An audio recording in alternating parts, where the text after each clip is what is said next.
Howdy, tidy, Rebel fans. Welcome to episode 14 of the Rebel Nation Conversation. I am Umrebelfan69. My co-host across the aisle there is the Metal Rail. Together we make up the Rebel Nation Conversation podcast, your one-stop shop for uninformed and non-expert Ole Miss sports conversation. Unsullied by sponsorship since 2025. All right, as usual, guys, if you're watching us on the YouTube channel, then you already know where to be. But for those that's watching us on the TikTok cut-ups, be sure to come over to the YouTube channel. It's located at youtube.com/@the-RN-Convo. And as you can see up there on the top deal, it's on the top up here and all the TikToks. It'll give you the address. All right. This is time where we kind of move on to the rest of the quarterfinal games. First off, this episode here will be airing on January Thursday 8th. morning. Game day, baby. By game day for the Ole Miss Rebels. So just bear that in mind. We're a little bit behind things that may have happened during the week here. But anyway, the first of the quarterfinal games was held on Wednesday night. Cotton Bowl Classic. That was New Year's Eve. That was between Ohio State and the number 10 Miami Hurricanes. Miami wins this game 21-14. Ohio State outgained Miami 332 to 291. That wasn't very much, but they did outgain them. But here's a glaring stat: the Hurricanes held Ohio State to a meager 45 yards of rushing. And you already seen, if you can't run the football a little bit, you can't control. You're not controlling the game if you can't run the football. Yeah. That's just a fact. And you got to stop the run. Exactly. And obviously that's something that Miami's very good at. We'll get into that a little bit further down the line, too. 7 of Miami's 24 points did come on a pick six. It was in the second quarter. But you can take that away and you still win the game, right? 17-14. Yeah. The win sends Miami to Glendale, Arizona for the Verbo Fiesta Bowl against our Ole Miss Rebels on January 8th. A game, again, we'll kind of take that game down a little bit here in a minute. But kind of decisive win for Miami. It kind of lets the folks out there think the committee got it right, putting him in over Notre Dame. Just to tell you how big branding is and how big a deal having a brand is. Okay, so Miami, a lot of folks thought they shouldn't have even made the playoffs. They lost to Louisville. They lost to SMU. But they got in, made the playoffs. Ole Miss's only loss was on the road in Athens, a one-score loss. But yeah, there's no, it's all Miami. Exactly. They're favored in the game. Yeah, they're favored in the game. And you're thinking, what are we missing? And we had a one-score loss to Athens. On the road in Athens, a game that we actually avenged the other night. Yes.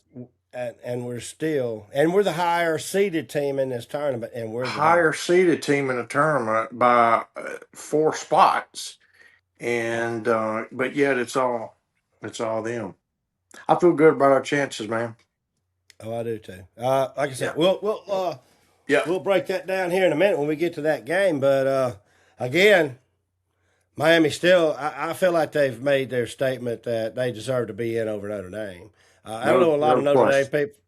I know a lot of Notre Dame people are upset they didn't get in, and that's fine. They can bitch and moan about it all they want to. They didn't earn the chance. They've played Miami head to head, and they lost the game.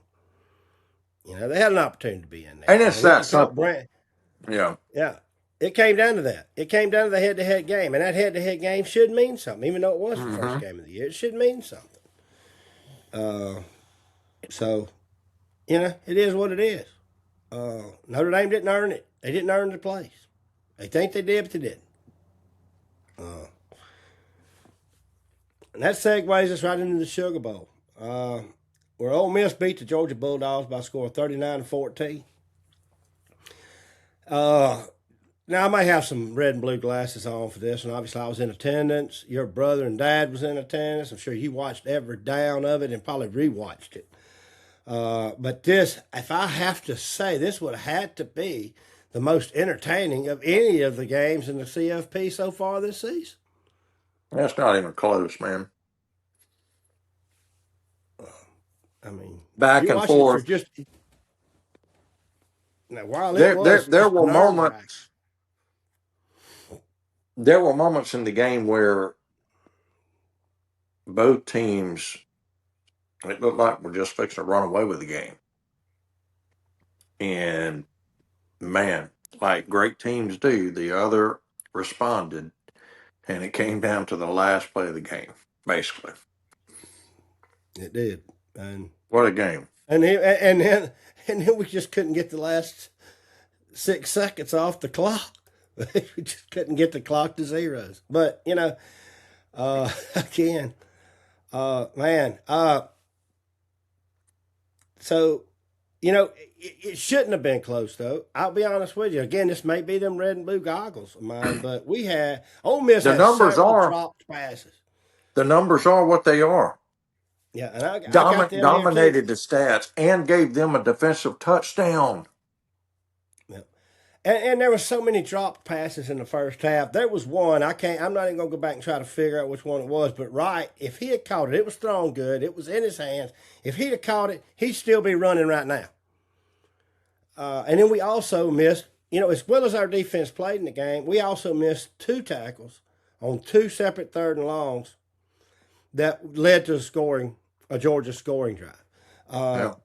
The stats tell the tale. I mean, Ole Miss racked up 473 yards to Georgia's 343. Rushing was pretty close. And in fact, Georgia had a slight edge, 124 to 111, but that ain't enough to even discuss. Yeah. Passing was heavily favored by Ole Miss, 362 to 219. Good. I mean, and you know how you've been to the Dome or you've been to the Sugar Bowls. I mean, you know how they'll continuously show the stats on those video boards. Yeah. And the whole time I'm turning to my daughter going, this should not be a 1-score game right now. We should be well out ahead, But, I mean, literally a 180 from what we saw in October. Wouldn't you think? A 180-degree flip. 100%, man.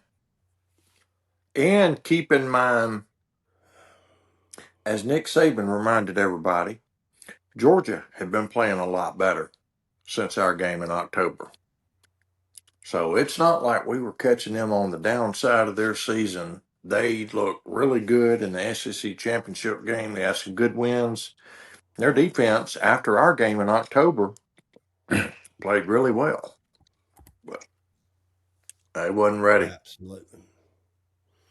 Well, I think they were ready. They just, they don't play better in a vacuum. We were playing better too. I think we played better after Georgia. We had our best games after Georgia. Yeah. But anyway, the next game. Anything else you want to say about Sugar Bowl? I don't think so. I could talk about it for another 8 hours, but no doubt. I think we've covered. We need to have an off-the-record conversation.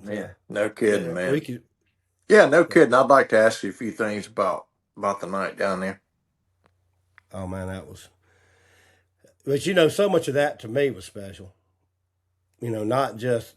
Yeah. That's what my brother told me today. He said, man, sitting there with Dad, he said, and just seeing the joy on his face.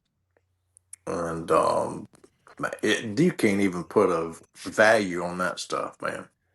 Well, who got me started going to Ole Miss games was my dad. Carried me at a very young age, and I won't ever be able to experience that again.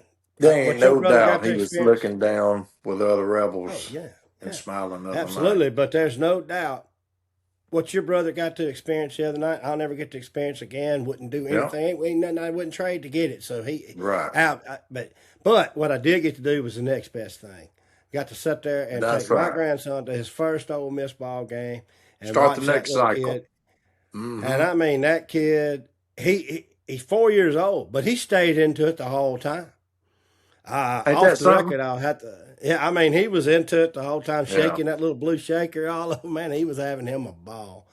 And I'll have to tell you off the air what he said. Remind me when we finish this, and I'll tell you. But man, I turned to Ash and I says, "We're going to have to get him out of that." Yeah. And let's just put it. But it has something to do with our cheer, by the way. I got you. But I'll tell you in a minute. But anyway. All right, anyway, the next game on the CFP quarterfinal slate was the Orange Bowl between the number 4 Texas Tech Red Raiders and number 5 Oregon Ducks. All right, to me, this was the snooze fest of the second round. It was more like the first round game between A&M and Miami. Man, Oregon wins the game 23-0, but man, it was way boring. It was just boring to me, and I just couldn't watch it. They just completely exposed Texas Tech for being in a very weak conference. Something that you said yourself last week, Metal. You just said that how good is Texas Tech, right? I mean, they hadn't been tested. They had a big oil money roster, but that was about all. Yeah, you know. They looked really, really bad. That was, if Ole Miss plays Georgia 10 times, it's probably 5-5, maybe 6-4 Georgia. Who knows? I don't think Texas Tech could have beat Oregon 10 times playing them. Yeah. That's what it looked like to me. Like you told me, you text me in the middle of it. I think we was actually on the road when you texted by that time, but you said something about the score was only 6-0, but you could easily tell Oregon was by far the better football team. And I think I text you that, or maybe it was my brother. That's what I was saying. Yeah. That's what I was saying. You texted me that, and man, it was just. I just don't feel like. I mean, you couldn't keep Tech out. No. Did they deserve a number 4 seed? I just don't know, man. Yeah, I don't know about that, but they deserved a spot in the playoffs. I'm not saying that, but man, when the committee, they may not consider strength of schedule, and that's fine. But when it comes down to the come down, it always shows its ugly head at some point. If your schedule hasn't prepared you, you will be able to tell it. Well, and that reminds me of an old saying that we always use in the oil field: metal sharpens metal. Yep. You don't get good by playing, chalk teams. Yeah, you just don't. You're not preparing yourself. You're. In fact, you can get yourself a false sense of, this is who we are, and you really ain't. And I think that's what happened to Texas Tech. They were smoking everybody and, rolling and reading about how great they were. But it's a different world down here in the Southeast. Yeah. You rolling through that schedule. Obviously, also the Pacific Northwest, I guess they played Oregon. Yeah. But I'm just talking about a schedule throughout the season. Yeah, absolutely, man, absolutely. We next year it's going to be a whole new ball game, but and that'll get dissected by you and I over the next 3 or 4 months for sure. 9 conference games in the SEC. It's just that's brutal. But the Big 12, I would love to play 9 Big 12 games a year. Let me have them. No kidding. But obviously it wouldn't set us up for success in the postseason, though. We see that, Yeah. All right, moving on. To me, the shocker in the U2, well, the quarterfinals was the granddaddy of them all, the Rose Bowl. Alabama was just never in this game. 38-3, man. 38-3. There really ain't even a lot to say. I saw something earlier today that was just shocking. Alabama was ranked 123rd in the country in rushing this year. Yeah, so that kind of brings me to one of my stats that I found when I was doing my notes for this thing here. The biggest telling stat in this entire thing was that Alabama was only able to scrape out a total of 23 yards on the ground. Alabama not running the ball, that's just a concept that you and I, it's alien to me and you. I mean, we can't think of Alabama not being able to line up and run the football. No,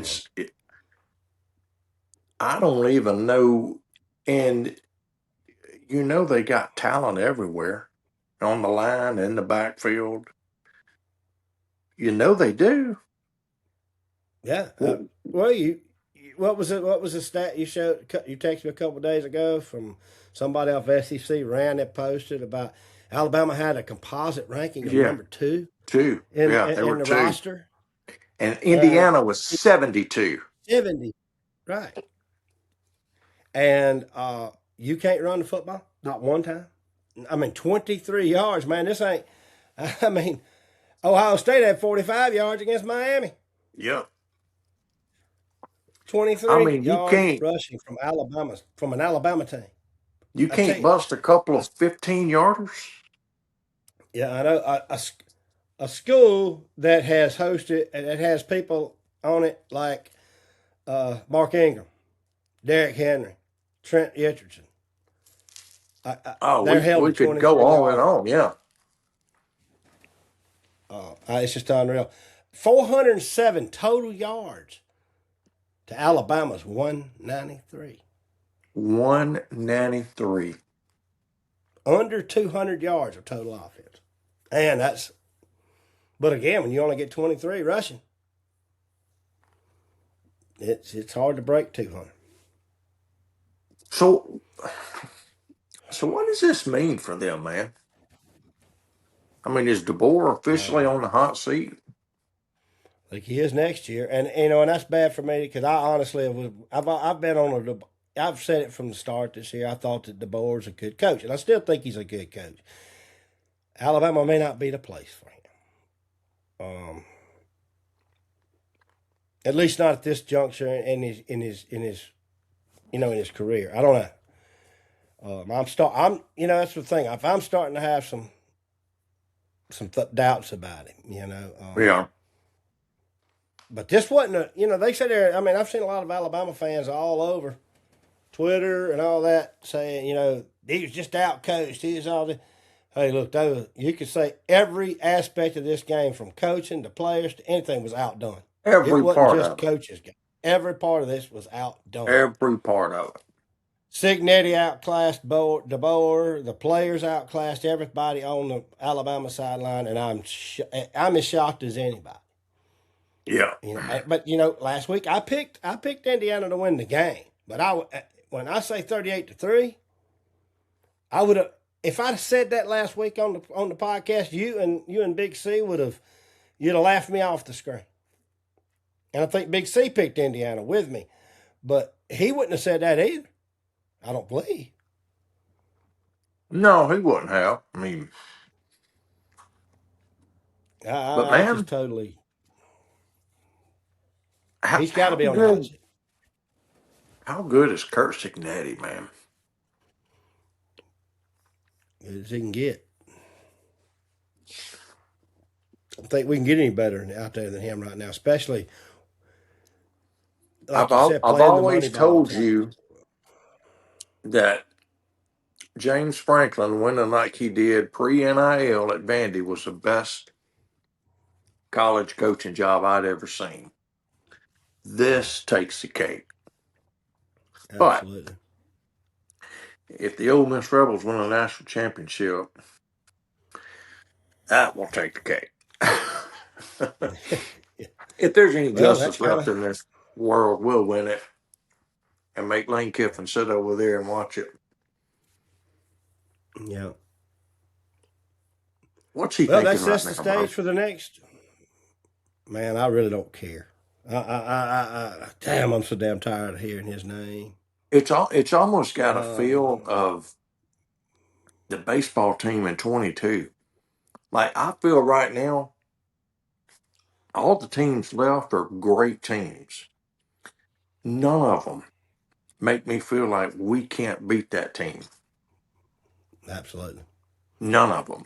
I agree. Some of the funniest things I've seen when you're talking about Lane was out there. This was where they said some things like, "Do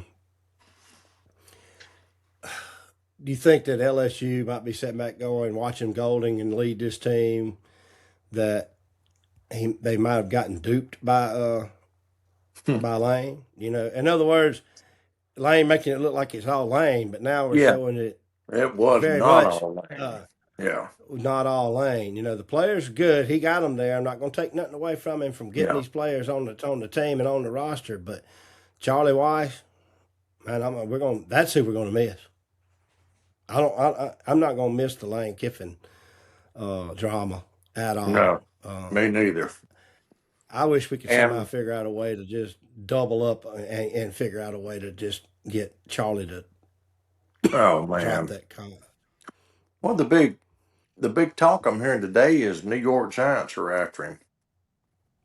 So But have I've you heard heard he don't that? care nothing about it. I have heard that. I've heard that he really don't want nothing to do with the pro game. He likes what he's doing because he saw his dad, you know, struggle. Yeah, And how he got treated. He don't want nothing to do with that. He wants to. yeah. He likes what he's doing. And that's just something I heard. It doesn't mean it's true. But I tell you what, that moves us right on into the semifinal games. Something else? No. Okay, I thought you said something. All right, semifinal games. The next semifinal game. Let's see, I went too far. All right. The first one will be the Verbo Fiesta Bowl, pitting our Ole Miss Rebels against the Miami Hurricanes. This game will be on Thursday, January 8th at 7:30 Eastern Time in Glendale, Arizona. Way I see this one, this is strength on strength. Ole Miss has a prolific offense, ranked number 2 nationally in total offense, going up against Miami's 10th nationally ranked defense. Is that the kind of way you seeing it, or Yeah. What's strength on the Oklahoma's field against the defense? strength? What's I think they were Oklahoma's defense? 7th. Let's see. I've got it up here. I did have total defense. Oklahoma's ranked 7th. 7. 272 yards per game. Miami's is ranked 10th, allowing 285.1 yards per game. Well, Ole Miss's scoring offense is ranked 10th nationally with 37.6 points per game, and Miami's scoring defense is 4th, holding opponents to 13.07 points per game. So again, it's strength on the field at the same time. Both teams strong units on the field at the same time. So when I do that, maybe I got my red and blue glasses on, but I've got to give the daggum advantage of that to the offense. And I'm saying, and the reason I say that is because defense is it's one of the hardest positions. Anything on defense, especially cornerback, it's hard to play. That wide receiver knows when he's fixing to cut. That cornerback's got to react. You know, same with the running backs and everything. And our offensive line, though they struggled early this year, they have gotten so much better down the line at run blocking as the more we've played. And I just got to give that advantage to Ole Miss on that one. If I have to pick the Rebels to win this game. It's not just because I'm an Ole Miss fan. I think I can't see why unless it's the Lane Kiffin angle, you know, with him not being here and all that, the bookies have, for some reason, they're favoring Miami, but I can't see it. I don't see how. It's like I was just saying earlier. It's just the brand. That's it. There is no way you can.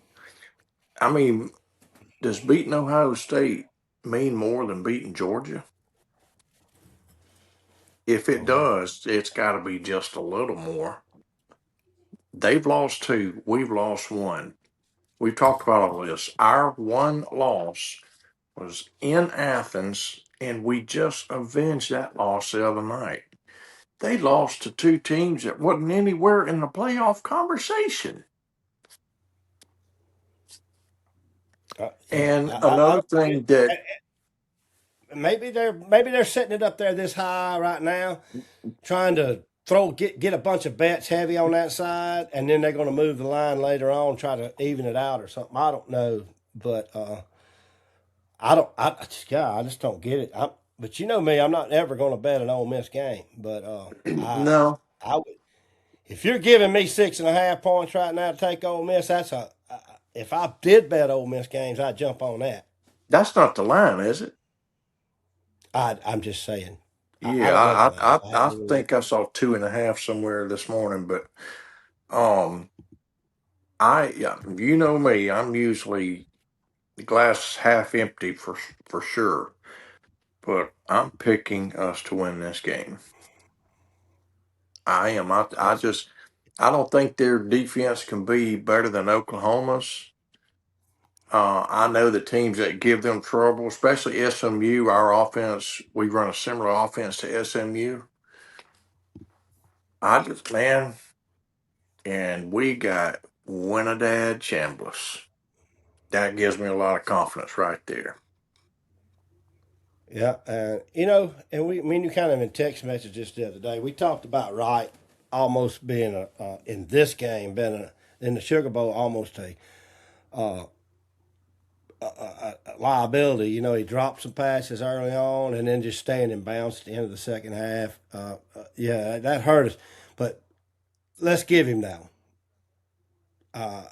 I gotta like him on the field too. Luke Haas come in, had a touchdown. But he ain't the athlete that Daquan Wright is. No, there ain't no doubt. I got to like our. I got to like our chances in it, like you said. I just do. Yep, me too.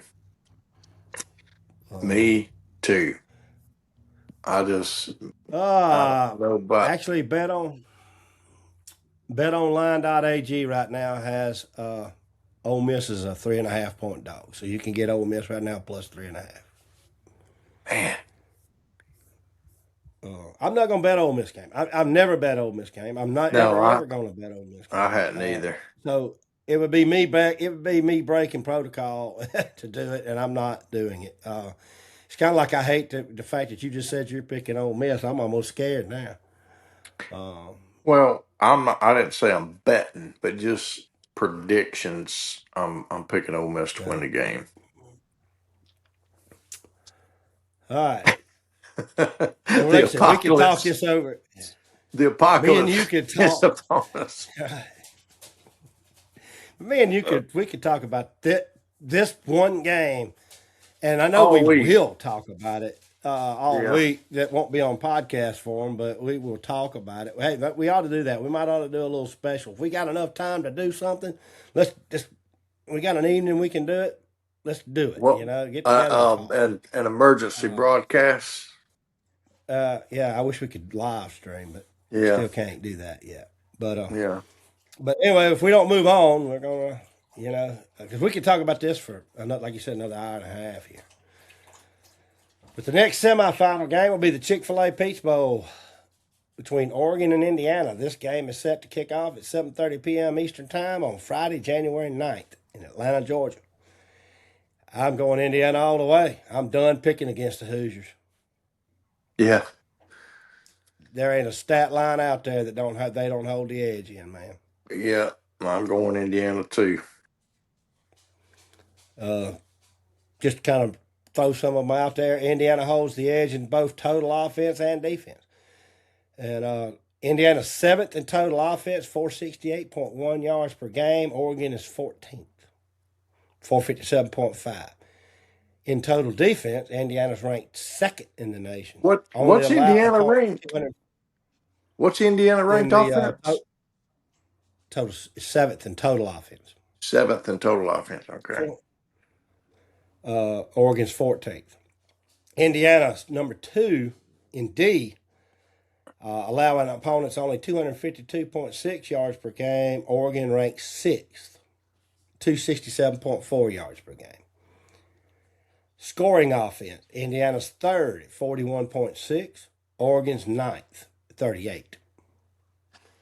Indiana is leader in scoring defense as well. Second nationally, only allowing opponents to score 10.29 points per game, and Oregon is 6th with only allowing 15.14. So again, they're both are ranked way up there in every category, but still Indiana holds the edge in every single one of them. Yeah. I'd have to look down at like probably punt return yards or something like that to try to find a metric where Oregon is more. Or maybe the only caveat to all that is, man, it is hard to beat a good team twice. And well, absolutely. Like Georgia can attest to that. Georgia can attest to that. Yeah. Oklahoma can attest to that. But it is what it is. I just feel like after I seen what Indiana done to Alabama, they ain't no way Same. to pick against them in this game. Same. No way. So if my year prediction holds out, we better be looking at reservations in Miami.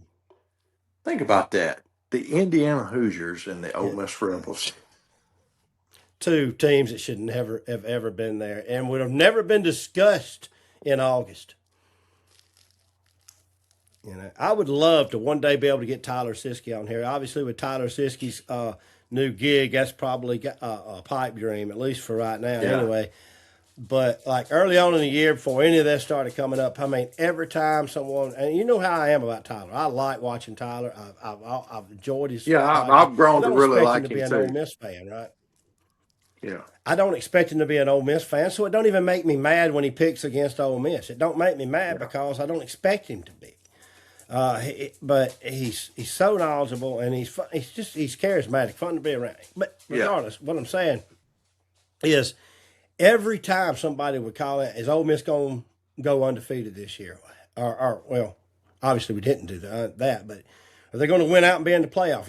No, they're not a playoff team. They're not built to be a playoff team. But we weren't built to be a playoff team. Just somehow lightning in a bottle, and that lightning is named Trinidad Chambliss. Yeah.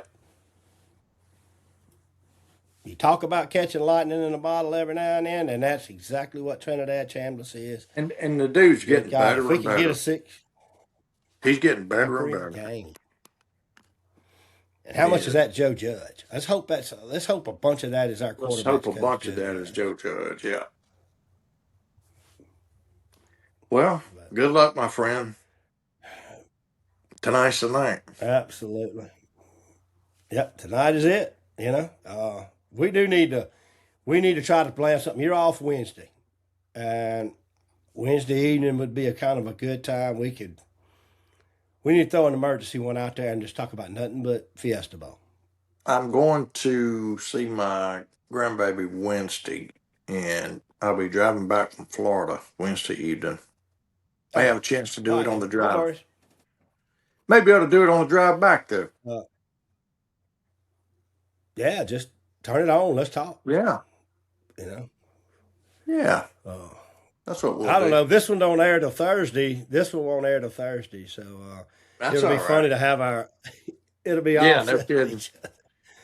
But like you said, we can sit there and talk an hour and a half more about Ole Miss right now.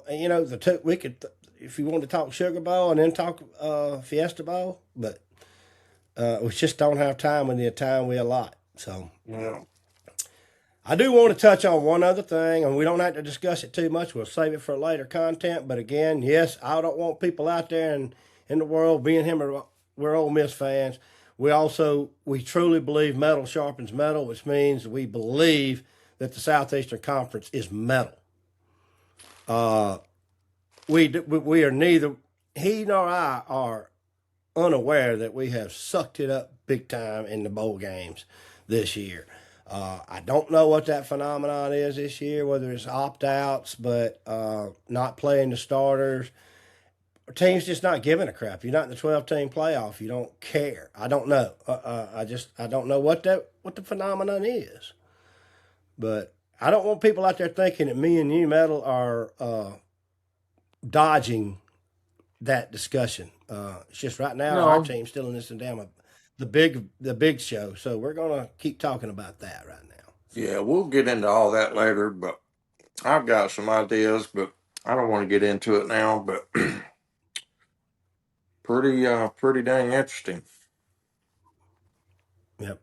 Again, the only reason why I'm even bringing it up, I just don't want people to think me and you are dodging it. We see it too, but we got to have a little time to dissect it because we ain't had time to do much more than to try to,